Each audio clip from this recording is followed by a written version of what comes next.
기도하시고 시작하겠습니다.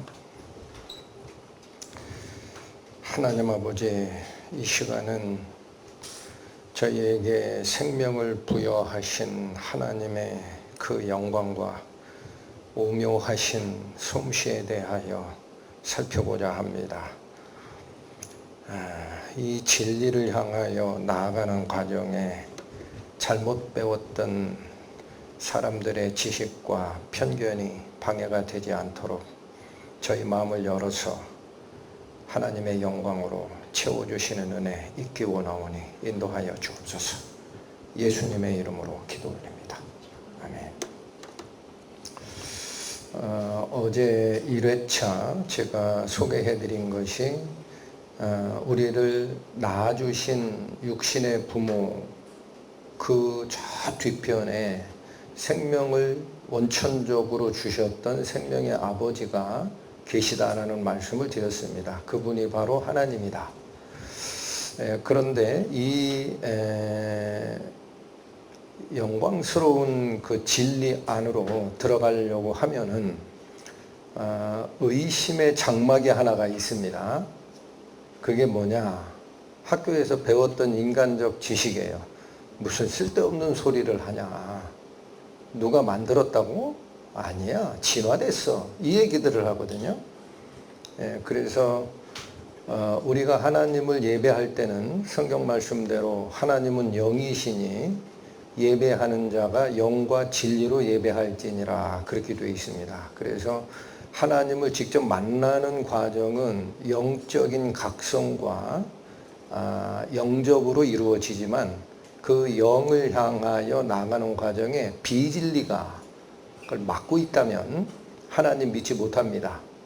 그래서 오늘은 바로 정말로 하나님께서 우리 생명의 창조주이신가 그 사실을 살펴보고자 합니다. 슬라이드 보시겠습니다. 하나님은 모든 생명의 창조주이시다. 창세기 말씀입니다. 하나님이 이르시되 물들은 생물을 번성하게 하라. 땅 위 하늘의 궁창에는 새가 나르라 하시고. 자, 이 두 번째 줄에는 물들이 생물로 번성케 하라. 수중 생물을 만드시는 거고요. 세 번째 줄은 땅 위 하늘에 궁창에 새가 나르라. 이거 날짐승을 만드는 과정이죠. 또 하나님이 이르시되 땅은 생물을 그 종류대로 내되 가축과 기는 것과 땅의 짐승을 종류대로 내라. 이건 육상 생물을 만드시는 거예요. 라고 하시니 그대로 되니라. 하나님께서 만드셨다라는 선언입니다. 그런데 욥기 말씀을 가보면 하나님께서 한탄하시는 말씀이 나와요. 이제 모든 짐승에게 물어보라. 그것들이 네게 가르치리라. 공중의 새에게 물어보라. 그것들이 또한 네게 말하리라. 땅에게 말하라. 네게 가르치리라. 바다의 고기도 네게 설명하리라. 여러분 밑줄 친 부분 잘 보시기 바랍니다. 모든 짐승이 너를 가르쳐 줄 거다라는 거예요. 그 공중의 새도 무생물인 땅도 물속에 있는 바다의 고기마저도 내게 설명해 줄 것이 있다. 이것들 중에 어떤 것이 여호와의 손이 이를 행하신 줄 알지 못하랴. 모든 생물은 사탄이 뿌려놓은 의심의 영향력 밖에 있습니다. 그래서 우리가 하등하게 바라보는 그 생물들이라 하더라도 그런 생물들을 유혹한 게 아니에요. 뱀이 누구를 유혹했어요? 사람만 유혹했어요. 그래서 그 생물들은 하나님을 부정하지 않아요. 우리가 생물들의 언어를 모르기 때문에 대화를 안 해서 그렇지 다 안다 이거예요. 그런데 유독 누구만 몰라요. 여호와의 손이 이를 행하신 줄 알지 못하는데 예레미야 말씀 공중의 학은 그 정한 시기를 알고 산비둘기와 제비와 두루미는 그들이 올 때를 지키거늘 하나님의 법칙에 순행한다 이게요. 순응하는데 누구만 몰라요? 내 백성. 사람만 몰라요. 여호와의 규례를 알지 못한다. 보십시오. 이게 저 밑줄 친 부분 보이죠? 잘 안 보이시면 국립생물자원관 국가철새연구센터가 2년간 추적한 겁니다. 노랑부리 백로를 추적을 했더니 여기 위치 추적기를 달려. 여기서부터 필리핀까지 내려갔다가 다시 오더라. 이걸 발견을 해요. 이거 지킨다라는 겁니다. 철새들이 오고 가고 하는 것 어떻게 알고 오느냐? 우연히 그냥 기후 따라서 다니는 거겠지. 이건 뭐예요? 제비. 제비는 요즘은 시골에 안 사셔서 저런 걸 못 보는 사람도 많아요. 시골에 저 초마미치라고 합니다. 저기다 진흙벌을 갖다 이겨가지고 집을 만들고 둥지를 틀어서 거기다 알을 까고 새끼를 기른 다음에 다시 갔다가 옵니다. 근데 저 제비는 반드시 자기가 태어난 처마 밑에 그 둥지로 다음에 또 와요. 어떻게 알고 와요? 이것도 실험해봤죠. 여기 보시면 여기 위치 추적기 지오로게이터 10개를 부착을 합니다. 그래서 여기 이거 조그만 거 이렇게 달았죠. 이거를 부착해서 10마리를 한국에서 출발시켜서 위치 추적을 쭉 해보니까 필리핀을 지나서 호주 대륙을 지나 이제 인도네시아죠. 거쳐서 오더라라는 사실을 알았어요. 저 먼 거리를 갔다가 오는데 자기가 태어난 집의 처마 밑에 둥지를 어떻게 찾아옵니까? 답변해 주세요. 하나님이 정했다라는 거예요. 그래서 이 비밀을 조류학자들이 모릅니다. 어떻게 그 위치를 찾아오는지 아무리 연구해도 몰라요. 이번엔 뻐꾸기입니다. 뻐꾸기가 어디까지 갔다 오느냐 했더니 여기까지 갔다가 이렇게 옵니다. 2만 킬로를 갔다 옵니다. 아프리카까지. 그래서 뻐꾸기는 자기 둥지에 알을 낳고 기르질 않고 남의 새 둥지에 알을 낳죠. 이해를 못했는데 생물학자들이 뭐냐면 저 먼 거리를 갔다 오려면 한국에서 둥지 짓고 알 낳고 부화시키고 할 시간이 없다라는 거예요. 뻐꾸기는. 남의 집에 놔버려요. 그냥. 거기서 길러라. 2만 킬로 가야 되니까. 자, 이거 다 누가 지시하신 대로 움직이는 거다. 여기도 봅니다. 자, 공중의 새는 우리 상식적으로 생각을 해보세요. 공중에 떠가지고 지형지물을 보면서 다닌다라고 치자 이거야. 그러니까 갔다 올 수 있다.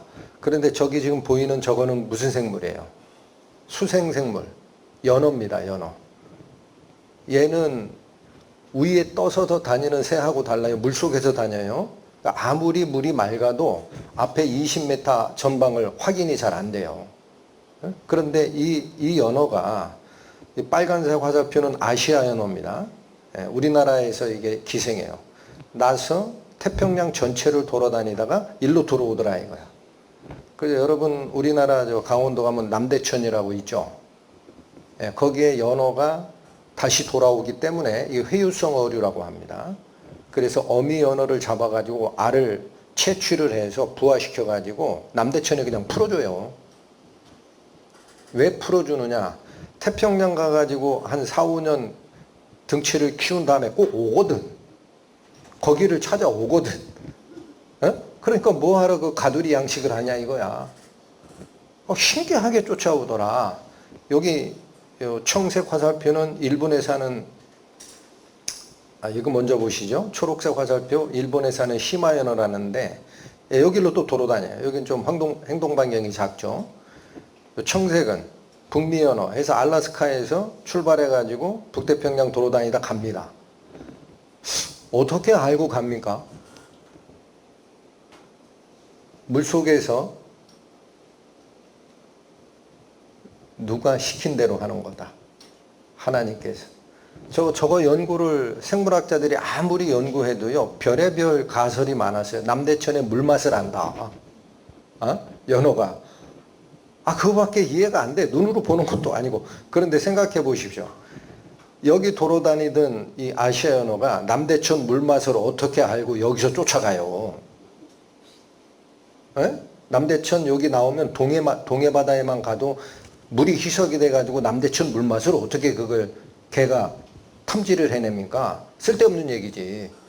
결론이 뭐예요? 모른다. 하나님이 시켜서 그대로 간다.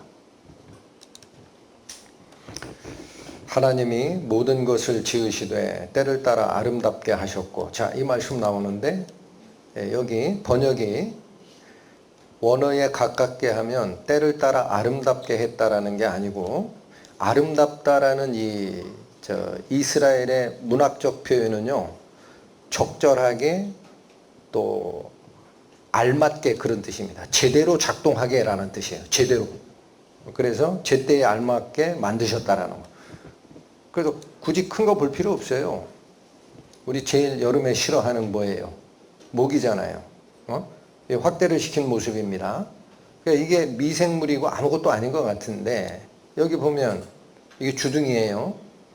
저거 가지고 동물의 그 가죽을 뚫고 들어가서 피를 빨아먹잖아요. 근데 지금 저렇게 보시면은 저 살덩어리가 어떻게 인간의 피부를 뚫느냐 했더니, 확대해 보니까 이게 입술입니다. 입술. 이걸로 뚫는 게 아니고 이 속에 뭐가 있더라? 침이 있어요. 그런데 저거 딱 한 덩어리로 보이잖아요. 침이. 근데 확대해 보니까 이렇게 생겼어요. 여기 보시면 살짝 갈라진 게 보입니까? 갈라졌죠. 이렇게. 그죠?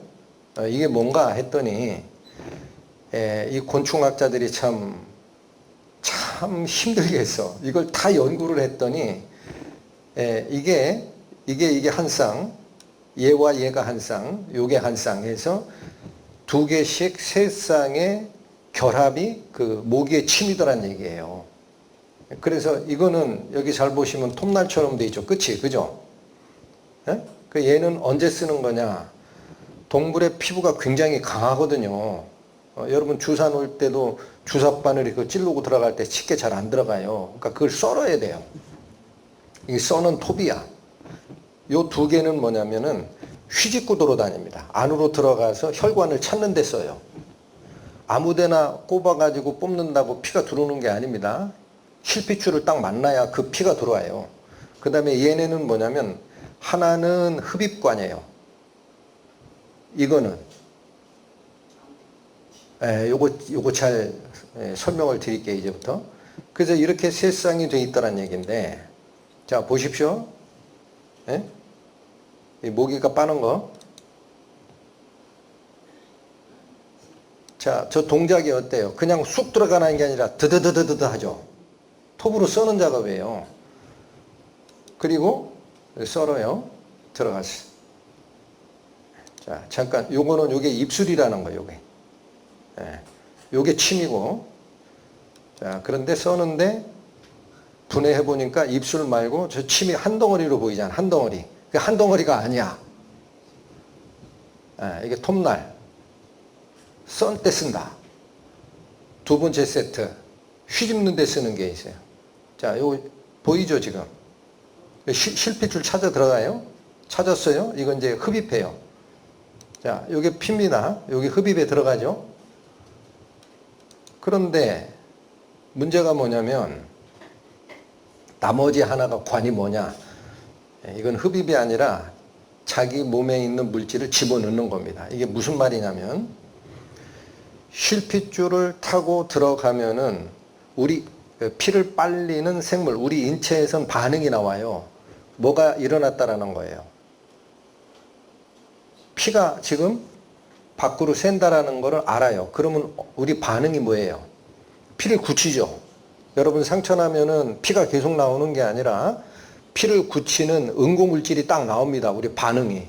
그럼 그게 응고물질이 딱 굳어버리면 안 빨리거든. 그러니까 모기에선 뭐냐면 자기가 가지고 있는 그 피가 엉겨붙지 말라라고 하는 물질을 집어넣는 거 아니에요. 반대로. 그래서 이게 무슨 얘기냐면 여기 붉은 거 있죠. 바로 그 모기의 물질이 체행 물질이 들어가기 때문에 우리 몸과 반응해 가지고 저런 붉게 나오는 반응, 역반응이 생긴다라는 거예요. 이해하셨어요? 그러면 보십시오. 그 하찮은 모기가 동물의 가죽을 뚫고 들어가서 피를 흡혈하기 위한 모든 세트가, 드릴 세트가, 세 세트가 준비되어 있다는 거예요. 우연이 되어 하나님이 만드신 거예요. 여러분 어떻게 생각하세요? 여러분 이해하는 지능을 하나님이 주신 거예요. 저게 우연이 되어 하나님께서 기능별로 세트를 만드신 거야. 그런데 왜 우연이 됐다고 하냐고. 그렇게 배웠냐고. 그 사람들이 건방져서 그래요. 또 봅니다. 예, 이거 아까 모기 입 봤어요, 여기. 근데 이건 뭐 파리 입이에요. 전혀 다르죠. 파리는 핥는 입이거든. 침이 필요 없어. 그러니까 이게 널찍하죠. 그죠? 여기 널찍하잖아. 어? 이게 다르다 이거야. 그러면 하나는 모기 입이 되고 하나는 파리 입이 되는 게 진화론이 얘기하는 대로 우연이 됩니까, 그게? 예? 디자인된 거라는 거예요. 이건 뭐예요? 꿀벌의 입이에요. 뭐 빨아먹어야 돼요? 꽃 속에 있는 꿀. 그러니까 이게 좀 길고 여기 혀처럼 생겼죠. 이거 빨아먹게끔. 더 등치가 큰 나비는 다리가 기니까 꽃 속까지 집어넣으려면은 주둥아리가 이렇게 말려 있어요. 나중에 꽃에 가면 이게 쭉 펴져서 여기까지 내려옵니다. 이런 잎. 어떻게 됐다? 그냥 됐다? 하나님이 기능별로 디자인해서 만드신 거다. 어디를 선택하실냐? 눈도 보겠습니다. 모기의 눈. 자, 확대하니까 분명히 드러나죠? 우리는 눈동자가 딱 하나지만 곤충은 겹눈이라고 합니다. 겹눈. 겹눈. 이게 수천 개의 겹눈이 이루어져 있어요. 이걸 통해서 조합해서 영상을 뇌에서 판단해내는 거예요. 곤충은. 이거는 딱정벌레예요. 아름답죠? 저만 그렇게 느끼나? 그 징그러운 벌레 눈이 저렇게 디자인이 기가 막혀요. 아름다워. 또 여기 파리의 눈. 파리 징그럽죠? 밥 먹을 때 밥상에 올라서 핥으면. 그런데 여기 보면 저는 이런 걸 보다 보면은요. 하나님의 오묘한 솜씨가 보여. 이야, 어떻게 이렇게 만들었을까? 우연히 이거는 겹눈이 되고 우연히 여기는 촉수가 되고 이건 털이 되고 그래요? 잠자리는 마찬가지. 곤충은 다 이렇게 만드는 거예요, 하나님이. 이 곤충의 정밀한 겹눈이 우연히 만들어졌다고 생각하십니까? 위에는 사람, 밑에는 고양이. 각자 보는 풍경이 이래요. 사람은 정확하게 보죠? 위쪽 사진. 고양이는 어떻게 봐요? 좀 흐릿하게 보죠. 아이, 그 고양이는 쓸데없네. 아니거든요? 밤이 되면은 이렇게 바뀌어요. 사람은 깜깜하게 아무것도 안 보여요, 위에. 고양이 눈에는. 보이잖아. 그래서 밤에 쥐잡고 하는 거예요. 왜 이게 가능하냐면, 여기 보세요. 낮에는 고양이 눈이 요게 눈동자의 조리개가 얇아집니다. 너무 밝아. 얘는 밤에 특화된 동물이야. 빛을 조금만 잡아도 되거든. 그런데 밤이 되면 어떻게 돼요? 눈알이 이렇게 커져. 여러분 밤에 고양이 눈 보면은 아름다워요. 참 신기해. 떼골떼골하거든. 빛을 쫙 받아들이니까 밤에도 다 봐. 우연이에요? 하나님이 만드신 거예요. 한 번 더 봅니다. 사람은 색깔을 이런 정도로 구분한대요. 새는 색깔 구분 영역이 훨씬 많죠. 그래서 사람의 눈에 이렇게 보이는 새가 보는 눈에는 이렇게 보인다라는 거예요. 그 왜 이게 색감 구분 능력이 더 확실할까? 조류는. 조류학자들이 예측하는 거는요. 새는 날다가 요 밑에 있는 곤충 하나라도 봐야 돼요. 그래야 잡아먹지. 그러니까 저게 일반적인 건지 생물인지를 여러분 이 새 이게 아마 구간조 같은데 저기 몸에서 발산되는 저런 특별한 자외선이나 저런 빛깔을 딱 구분해내는 거예요. 그래서 저건 먹일 거다 그러면 딱 날아가서 잡는 거라고. 하나님이 그렇게 만드신 거라고. 응?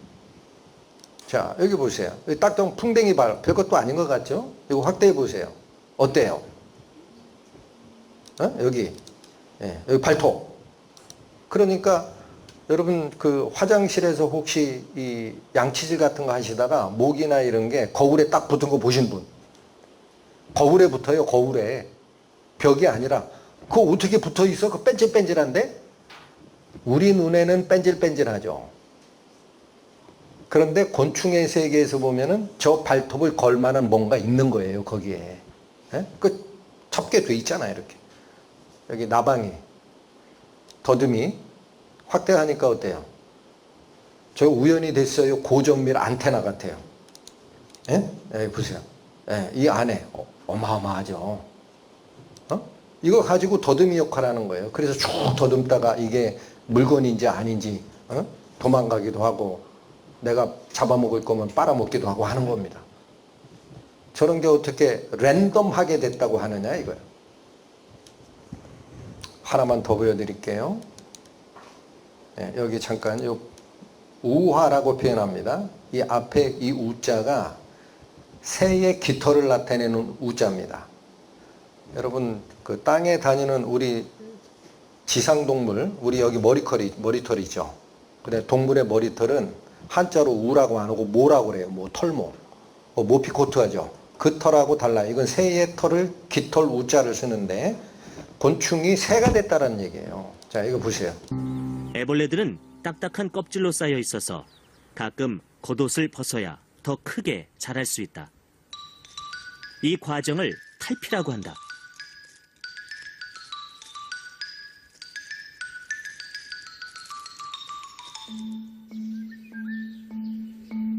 탈피를 마친 왕 오색나비 애벌레는 거의 모든 시간 먹는 것에 집중한다.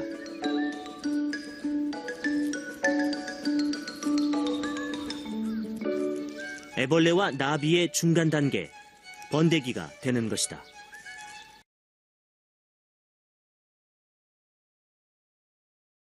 번데기가 된 지 보름쯤 지나면 한편의 드라마 같은 일이 벌어진다.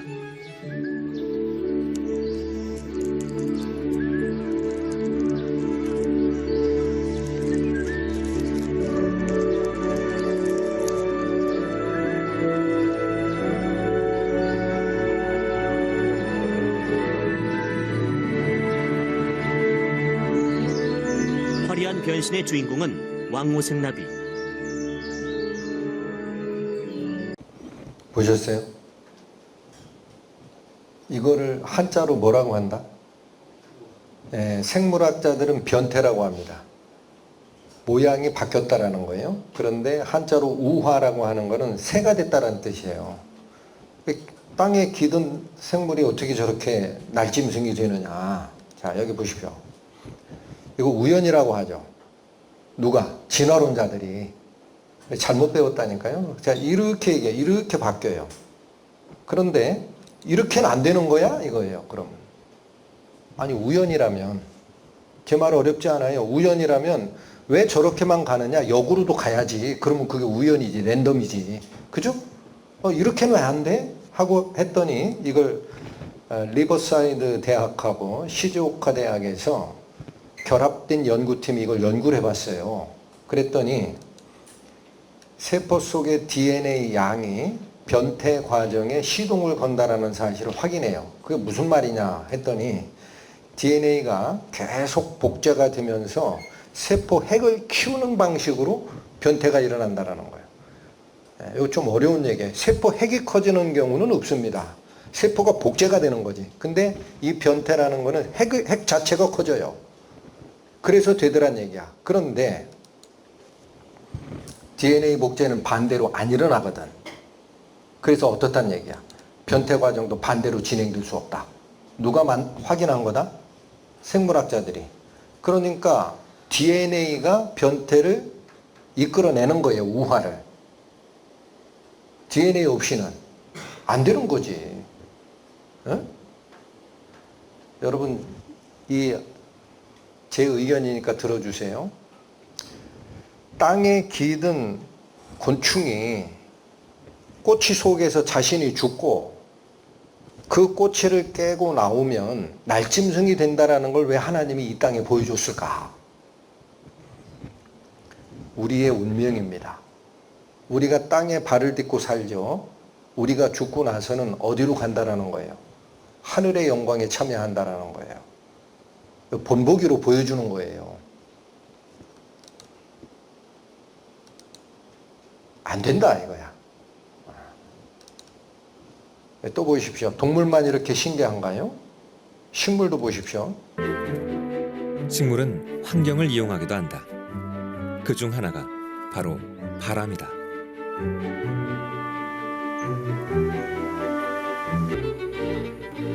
식물은 사랑의 중매쟁이인 곤충들의 도움을 받는다.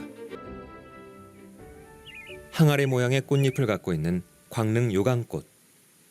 입구를 좁게 만들어 벌이 한 번 들어가면 다시 돌아 나오지 못하게 만들어졌다.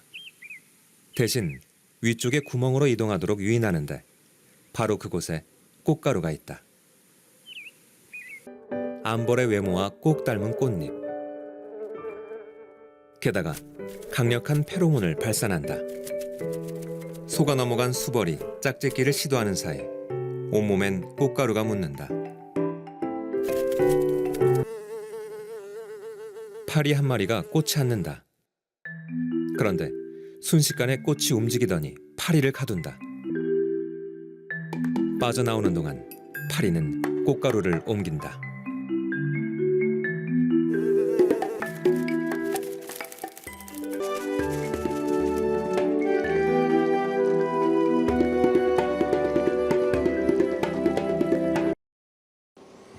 제 질문 하나 드릴게요. 벌이 속으로 들어가서 그 구멍으로 못 나오고 위쪽으로 나오게끔 하면서 꽃가루를 자기 몸에 묻혀 다른 꽃에 갖다 수분시켜라 라는 거를 꽃이 알아가지고 자기 모양을 만들었을까요? 예? 이거 따까닥 하는 거 보셨죠? 파리가 들어가니까 따까닥 하고 닫히죠? 그거 파리가 100번 왔다 갔다 해도 그 따까닥 하는 그걸 경첩이라고 하죠. 경첩. 안 끊어져요. 꽃이 자기가 그렇게 살려고 스스로를 진화시켰을까요? 하나님이 만드셨을까요? 예? 어디가 합리적이에요? 예? 한 번 더 봅니다. 이 식물의 이름은 물가에 산다고 해서 붙여졌습니다. 물봉선의 열매. 꽃말은 날 건드리지 마시오입니다.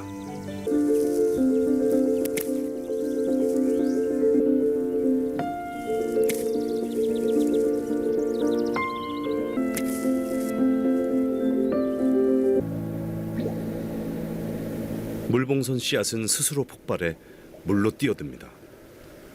그래서 다시 물가에서 자랄 수 있게 되는 거죠.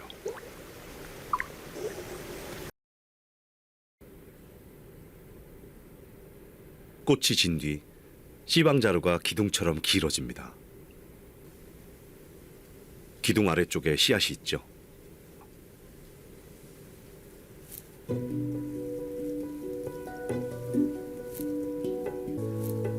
마치 투석기처럼 씨앗을 발사합니다.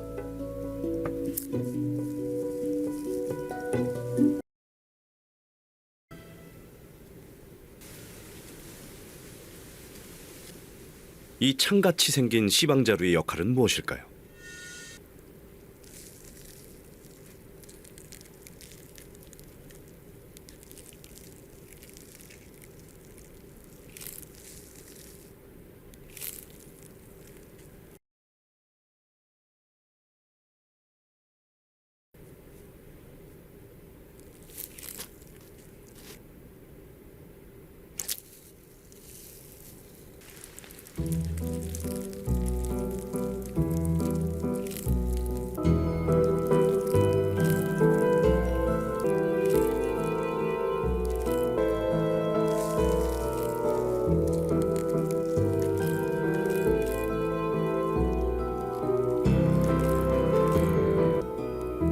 건조해지면 스프링은 다시 감겨 원상태로 돌아옵니다. 그리고 다음 비가 올 때를 기다리는 거죠. 이 식물의 씨앗은 아주 흔한 먹거리죠. 꽃이 지면 꽃은 땅으로 향합니다. 꽃의 끝부분인 씨방이 자라는 것이죠. 그런데 눈이 없는 식물이 어떻게 아래쪽을 알고 있을까요? 인간의 귀엔 이석이란 돌이 있어 중력을 느끼죠.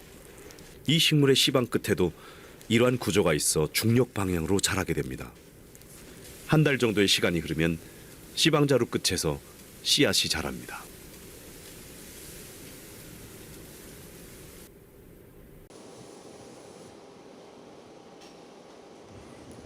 신기하죠? 우연히 만들어져요? 뭐라고 하죠? 이렇게 씨방이 이렇게 베베 꽈가지고 툭, 하고 비가 오면은 이 말렸던 그 코일이 물기를 머금으니까 쭉 펴지잖아요.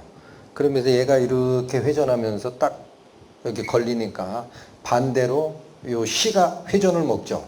얘는 펴지려고 하니까. 그러니까 파고 들어가잖아요. 땅 속으로. 우연이 됐어요. 하나님이 만드신 거예요. 답변들 안 하시네. 자, 여기 보세요. 오른쪽은 동물의 세포입니다. 왼쪽이 식물 세포예요.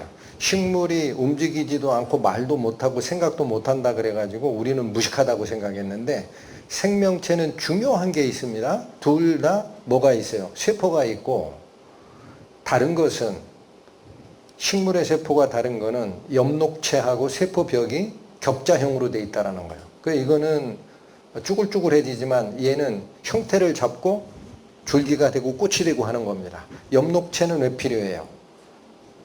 광합성 해가지고 영양분을 만들어내야 되니까. 그런 차이 말고는 거의 똑같아요. 그래서 여기 식물에 핵이 있습니다. 핵. 이 핵에 DNA가 있거든요. 그래서 그 식물의 번식 특성이 DNA의 각기 다른 유전 정보 때문에 나타나는 거다라는 얘기야. 우연이 된 거다. DNA 정보가 다른 거다. 그럼 그 DNA 정보가 누가 만들었느냐를 자꾸 생각하셔야지. 그 DNA 정보는요, 우연히 만들어질래야 만들어질 수가 없어요. 네? 하나님이 만든 거지. 자, 이제 사람 봅니다, 사람. 네, 여기 심히 기묘한 생명의 법칙이라고 성경이 얘기합니다. fearfully, 이건 무서울 정도다라는 거예요. wonderfully, 놀라울 정도다. 자, 시편 말씀이에요. 주께서 내 내장을 지으시며 나의 모태에서 나를 만드셨나이다. 아버지가 만들었다, 어머니가 만들었다. 하나님이 만드셨대. 내가 주께 감사하오면 나를 지으심이 심히 기묘하심이라. 이 말이에요. 영어로. 주께서 하시는 일이 기이함을 내 영혼에 잘 아네. 자, 보십시오. 인체죠. 제일 중요한 거 하나만 봅니다. 심장이고 이 모세혈관을 저 어떻게 촬영했는지 모르겠어요. 모세혈관이 닿지 않는 곳이 없습니다. 우리 눈동자까지 들어가요. 그래야 영양분을 공급하니까. 근데 이 피를 보내는데, 그래서 인체 해부도인데 어디에 피가 제일 많이 모여 있어요? 폐. 왜 여기 폐가 피를 제일 많이 가지고 있느냐? 거기서 산소를 받아들이고 이산화탄소를 내놓는 일을 하니까. 공기하고 접촉 면적이 제일 많은 데가 이 폐포입니다. 폐포. 이러한 혈관 길이를 일렬로 쫙 연결하면은 10만 킬로미터. 지구 2바퀴 반 돌아야 돼. 문제는 저 혈액을 심장이 펌핑하죠. 얼마나 일을 하느냐라는 겁니다. 여기 보세요. 1분에 70회 뛴다고 보세요. 맥박이. 그럼 1시간은 60분이죠. 하루는 24시간이죠. 그 뺐더니 하루에 10만 회를 띱니다. 여기 잠깐 보세요. 제가 연구실에서 항상 책만 보고 하니까 이 기본 근육이 약해져요. 그래가지고 쉬는 시간에 이 악력을 좀 키우자 해가지고 잼잼볼이 있어요. 잼잼볼. 그거 하나 놓고 이걸 해봤거든요.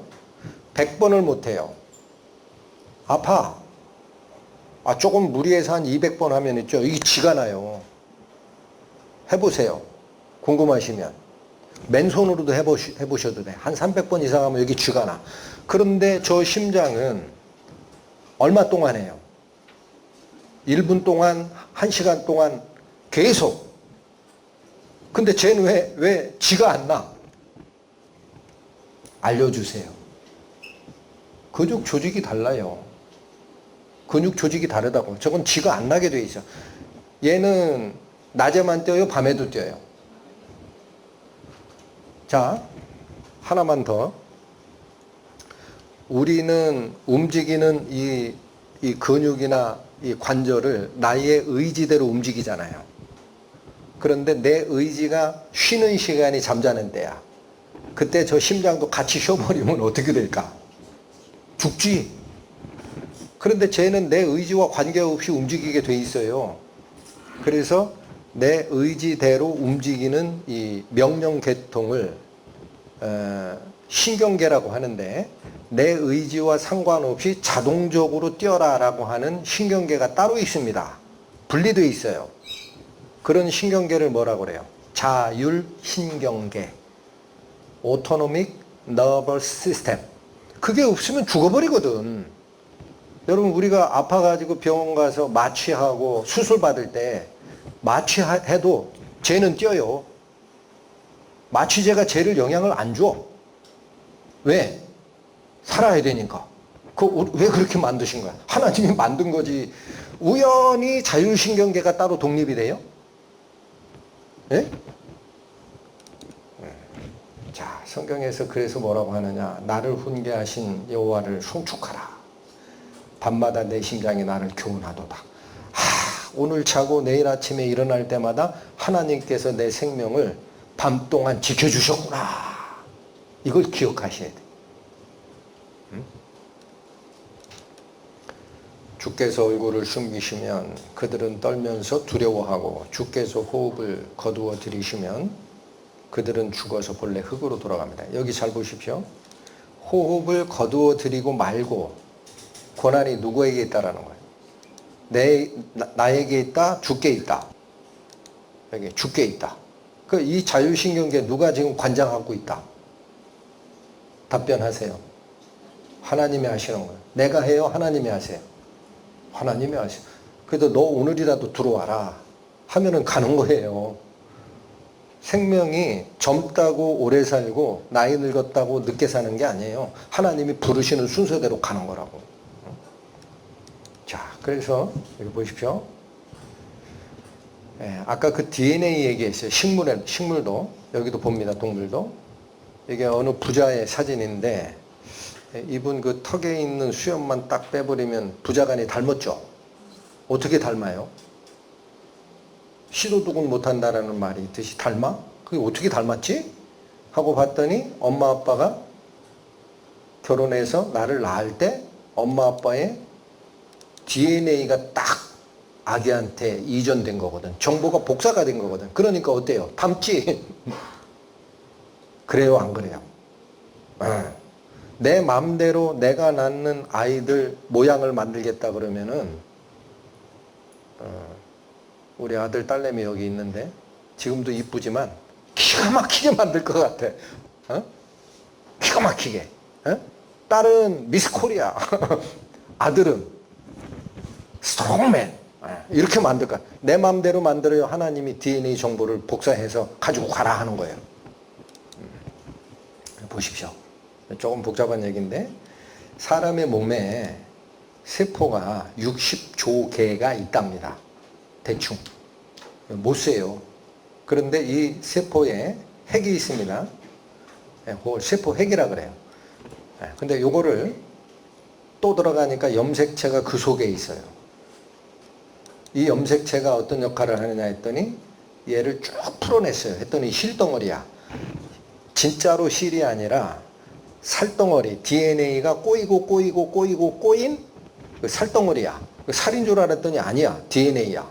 그래가지고 요 부분, 요거, 이게 분자현미경인가 이미지화된 건가 모르겠는데, 확대하면 저런 모습이래요. 나선형으로 꼬여 있어. 무슨 말 하고 싶은 거냐? 자, 요거 다시. 요게 기호로 나타내면 이렇게 된대요. 머리 아프지만 조금 참아주세요. 이게 확대하면 이거야. 자, 이제 핵심이 왔어요. 무슨 얘기냐면, 사람의 세포 핵 속에 있는 DNA라는 유전자, 이거 유전자라고 하는 거예요. 그 DNA가 저렇게 결합이 돼 있는데, 동그라미 친 부분에 집중하세요. 네 가지 핵산 물질로 되어 있어요. 시토신, 구아닌, 아데닌, 티민. 근데 저 모양으로 형상화 시킨 건데 시토신하고 구아닌하고는 이 아구가 딱 맞죠? 아데닌하고 티민도 아구가 맞죠? 그런데 반대로 얘하고 결합하려면 이 아구가 맞아요, 안 맞아요? 얘하고는 결합이 될까 안 될까? 안 되는 거야. 그래서 물질은 4개지만 결합은 2가지 결합밖에 없다라는 거예요. 2가지 결합. 아, 이게 무슨 소리야? 왜 이렇게 복잡한 얘기를 해? 했더니 결론. DNA 결합이 이진수 체계라는 겁니다. 2가지니까. 그런데 이미 우리가 알고 있는 게 있어요. 우리 알고 있는 거. 뭐 컴퓨터를 돌리는 반도체가 이진수야. 1과 0밖에 없어. 컴퓨터가 정보 저장하고 처리하죠. 어마어마한 능력을 가지고 있죠. 그럼 사람의 세포도 정보 저장하고 처리할 수 있다는 거지. 알겠습니까? 살덩어리가 아니라는 거예요. 그 속에 정보를 저장하도록 하나님이 만드신 거라. 그래서 여기 세포에 사람 세포 하나에 이 저장 용량을 했더니 얼마 정도의 정보를 저장할 능력이 있느냐. 세포 하나예요. 이만큼. 아파트 15층 높이로 책을 쌓은 만큼의 정보 저장량을 가지고 있더라. 백과사전 1000권. 그러니까 이 DNA는 살덩어리가 아니라 뭐라? 정보를 저장하는 일종의 도서관과 같다는 얘기야. 자, 그래서 사람의 DNA 정보량으로 환산했습니다. 자, 인체는 이거 몇 개 가지고 있다? 60조 개. 근데 이 세포를 아파트 15층 높이의 책으로 환산을 해서 60조 번을 해봐. 계산이 잘 안 될 것 같아. 그래서 시각화 시켰어요. 저 무슨 사진인지요? 네, 그랜드 캐년 사진. 근데 얘가 워낙 커가지고 이 지도로 봤더니 길이가 445km. 남한 길이만 해요. 길이가. 그 다음에 저기 보이는 저 그랜드 캐년은 산이 아니라 평지가 깎여 내려간 계곡입니다. 그래서 이 폭이 얼마가 되나 했더니 16km야. 폭이. 깊이는 1.5km 정도 깊어. 여러분 우리나라에서 2번째로 높다는 한라산 높이가 얼마예요? 1700 몇 미터인가 되죠? 1800 몇 미터인가? 거의 그만큼 내려가요. 그러니까 저 그랜드 캐년이 담고 있는 양이라는 건 어마어마하잖아요. 그러면 질문이 이거야. 사람 한 사람분의 DNA 정보를 책으로 인쇄를 합니다. 하고 저 그랜드 캐년에다가 갖다 쌓아. 그럼 얼만큼 채울 정도냐? 25번을 채우고도 남는데. 그러니까 여러분 이게 지금 무슨 얘기를 하고 싶은 거냐면 사람을 구성하는 이 살덩어리처럼 보이지만 우리가 이 속에 있는 모든 세포의 정보 저장 능력을 우리가 알고 있는 책으로 만든다면 저 그랜드 캐년을 25번을 채우고 남는다라는 거는요. 하나님께서 물질 세계를 만드는 데 필요한 정보만큼 사람이라는 생명체 하나를 만드는 데 그만한 정보가 들어갔다라는 거예요. 예? 우주를 만드는 정보보다 생명체 하나를 만드는 데 필요한 정보가 그만큼 많다라는 거예요. 인간은 우주의 정보를 가지고 있다라는 거예요. 이렇게. 이게 우연이 됩니까? 그래서 하나님을 믿고 쫓아가는 사람들은 과학적인 지식이 조금 있는 사람들은 천체물리학자나 핵물리학자하고 만나서 얘기를 해보면은 있죠. 이 생명체가 디자인되고 스스로 세포가 복제해 나가는 그 정보의 시스템은 무생물 체계. 말이 어렵죠. 움직이지 않는 무생물. 이런 거. 이게 커지면 지구가 되고 그게 커지면 태양계, 더 커지면 은하계, 더 커지면 온 우주가 돼요. 그 온 우주를 통제하는 정보 시스템보다 이 양이 많다 그래요. 하나님이 그래서 특별히 사람을 그렇게 귀하게 여기시는 겁니다. 어마어마한 정보를 가지고 있다는 거.